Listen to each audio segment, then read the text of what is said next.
deep vanishing in front of your eyes. The four of you hang there suspended in the open water. You push forward, instinctively your muscles trying to adapt to the new surroundings. One of your siblings moves in the same direction. You don't turn and neither do they. Your heads knock together mid-glide. It isn't a strong collision, but it doesn't need to be. Your species is known for having weak muscles, soft fins, and restricted internal gill openings. Your frame isn't built for power, it's built for sinking. Your tail folds, your jaw hangs open, and you lose control. Instantly the water thickens around you. As the light fades, you fall slowly, spinning once then tumbling sideways. With no way to stop it, you don't correct yourself because you can't. Your body doesn't have the structure for it. The seafloor rises into view just seconds before you hit it. Sand lifts in a thin cloud and settles over your skin. You lie still, half buried with your jaw tilted. The others are gone. You don't see any movement nearby. Nothing followed you and no one landed with you. The collision didn't injure you, but the drop knocked the strength out of your body, and you're not built to recover fast, so you stay there motionless. You'll rest here for a few days and then you'll rise again. Skip forward a few days and you're super hungry, so you go to find food. During the day you stay low, as deep as 1,500 meters. There's nothing to chase here and nothing chasing you, but when the water darkens, something changes. Your food rises. Plankton, tiny drifting creatures, too small to swim or flee, move up toward the surface. During the day they sink to stay hidden, but at night when the predators leave they come out to feed. And so do you. You follow the rising bloom, swimming slowly upward into shallower water until you reach the upper layer between 12 and 25 meters from the surface. That's where the plankton thickens. You open your mouth wider than usual, letting water flood through your gills while you drift through the swarm. You don't bite, you just pass through the cloud with your lips stretched and your body loose. Then something presses into your jaw. It's thicker and longer, moving on its own. You don't stop it in time. You're already sucking it in when the filaments reach your skin. It's a jellyfish. It stings you along the inside of your mouth and under your jaw. You jerk once, then again, and your body stops holding its shape. You fall quickly, rocking from side to side as you dive away through the cloud of plankton. The sting fades after a while, but it's enough to send you back down. You don't eat that night. The next evening you swim upward again, slower this time. You stay near the edge of the swarm and hold your mouth wide, but not as wide as before. You glide forward without rushing. You avoid anything too big or moving on its own. And this time you eat. A few months have passed. You feed most nights now without much trouble. The plankton rises and you rise with it, but tonight you decide to go early to get a head start. The water above is still thin and quiet. The bloom hasn't thickened yet, but you're already drifting upward with your mouth half open, hoping to feed before anything else arrives. Then something moves ahead of you, a small fast shape weaving side to side. It doesn't swim like fish, it floats steadily and slowly, so you start to follow it. You push forward, opening your mouth wider, ready to pull it in like any other drifting meal, but just before you reach it the shape rolls away and drops beneath your belly. You don't react in time. Your body turns slowly, your head drags behind and your mouth closes too late. The strike comes from below. It rams upward and latches into the soft underside of your body. You feel it spin as it tears loose a chunk of skin, dragging sideways before letting go. Your body jerks once, but the damage is done. The wound pulses open round and deep. You dive on instinct, twisting your tail hard to get away, but the movement throws your body off balance and you fall at an angle. You right yourself slowly and keep dropping, pushing away from where the strike came. Then you see another shape, same size, same speed, just at the edge of your vision. It doesn't attack and it doesn't leave, it just hovers in place, watching. But you don't wait, you dive deeper, body tilted, letting gravity take over until everything above you is gone. You don't stop until the water is thick and still. Again you stay low for 2 nights. The wound stays open, it doesn't clot properly, and your energy drops as you hold your place without feeding. When you rise again, you make sure you do so at night, and you stay clear of anything moving against the current. Skip forward a bit, and you're 3 years old now. You've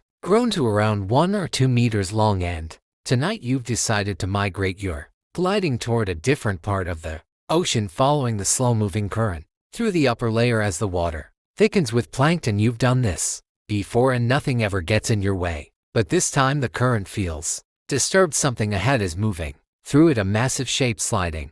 Across the bloom, a whale shark. It's much bigger than you. As it happens, you're the smallest of the three filter feeding sharks. Basking sharks can reach 10 meters. Whale sharks grow up to 20, but you'll barely reach 5, and today you can consider yourself unlucky because the one in front of you is at least 15 meters. Its mouth is already open, swinging gently side to side as it pulls in water by the tongue, funneling everything in front of it straight through its body. Plankton disappears in waves. The space behind it clears, then fills again just as fast. You start to follow, staying low and behind, but it turns slightly without warning. Not toward you, though it doesn't even notice you at all, but now it's drifting forward straight into your path with its mouth still open. You try to swim away, but you move at 2 km/h while the whale shark moves at 5. The suction reaches you before its body does. Your jaw tilts open as the water pulls you backward, dragging your head and shoulders into the current.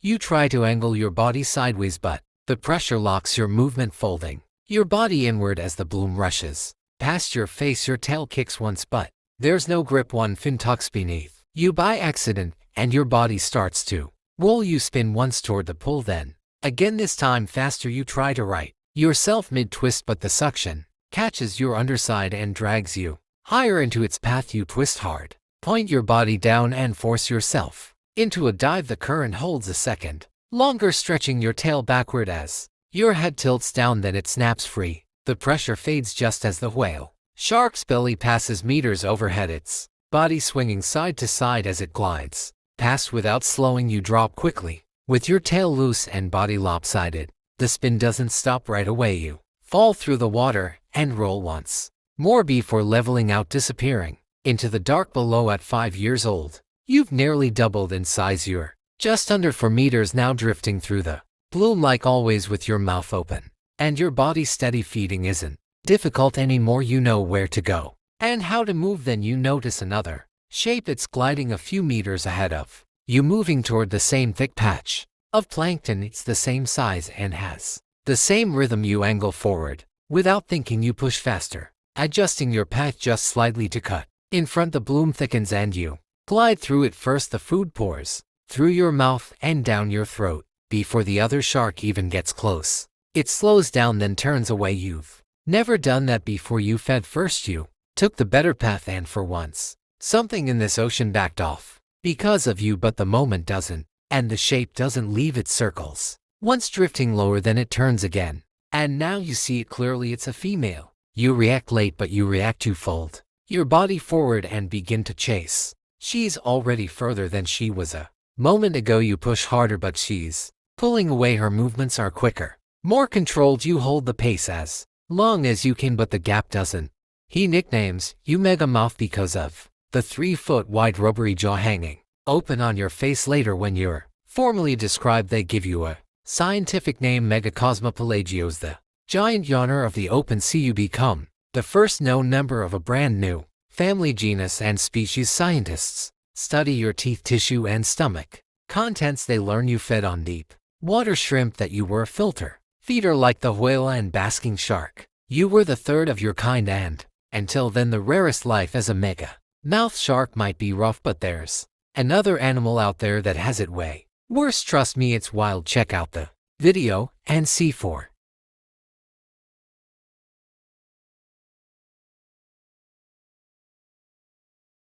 close. Then she's gone. You turn back and drift through the edge of the bloom.